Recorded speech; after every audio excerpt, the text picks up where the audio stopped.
Hi and welcome back to the course. In this video we're going to quickly get set up with Heroku. The first thing to do is to go to signup.heroku.com and then fill in your details here.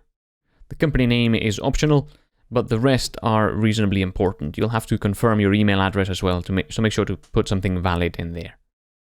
The primary development language and the country are not really used, but if you end up paying for Heroku, country might be interesting so it can confirm your billing address.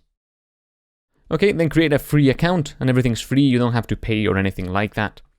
And indeed, you won't be paying by accident. If Heroku asks you for your credit card details, which it might do, you can put them in, but Heroku will not charge you for the things we're going to be doing in this course. Be assured of that. Once you've signed up and you've confirmed your email, you'll have access to essentially your dashboard. This is your dashboard here, and you can see your personal apps in this panel. As you can see, I've got one personal app in this account, and that's something from a different course. Now, we can go ahead and create a new app, and then we can give it a name.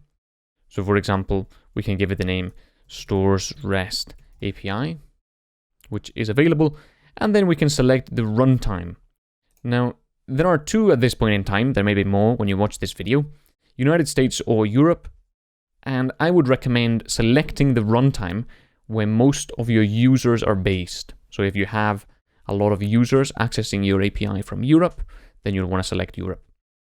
If you have the same but from the United States, then you're going to select that. I'm going to go for Europe because I'm in Europe. And then press the Create App, and there you have it. You've created your app, and everything is now ready to begin. The first thing we'll have to do is make sure that GitHub is connected to Heroku. So the way we do that is by going to the Deploy tab, and then in the deployment method, select GitHub. And here, if you're not connected to GitHub, it'll ask you to connect, and you can do that. It will just ask you to log in with GitHub, and you can just put in your username and password. Everything's safe. And then search for a repository to connect to. I'm going to select School of Code-me, which is the place that I've put my repository. And then I'm going to type REST there and search. And this is the repository that is found. Remember, this repository should be the same as where we put our REST API data. So in this case, School of Code-me/stores REST API, which is the one that has been found here in Heroku. Okay, then we can press connect. And that's it connected. There are a few things now that we can do, which are automatic deploys and manual deploys. An automatic deploy means that whenever we push a commit to the remote branch, that will automatically appear in Heroku after a couple of minutes. That's great and it's really useful, but if we release a bug into our Git repository, that will automatically go into Heroku. So it's a bit risky as well.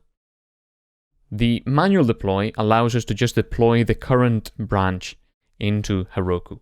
So we're going to do that. We're going to select the master branch here. This is the only branch that I've got, but maybe you've got more. And then press deploy branch. And then it's going to start. And this may fail because we are missing a few things. Yes, indeed. And so we're missing a few things that are required for our app to be able to run in Heroku, but this is how you would deploy the branch. Now, in the next video, we're going to be adding all of the things that are missing. And of course, feel free to enable automatic deploys if you want, as that does mean that you don't have to come into Heroku and deploy it. It's a bit simpler. Okay, so in the next video, we're going to be adding a couple of things. We have to tell Heroku what sort of application we're running. We have to tell it we're running a UWSGI app, and we also have to tell it that we're running Python 3.5. So let's do that in the very next video, and I'll see you there.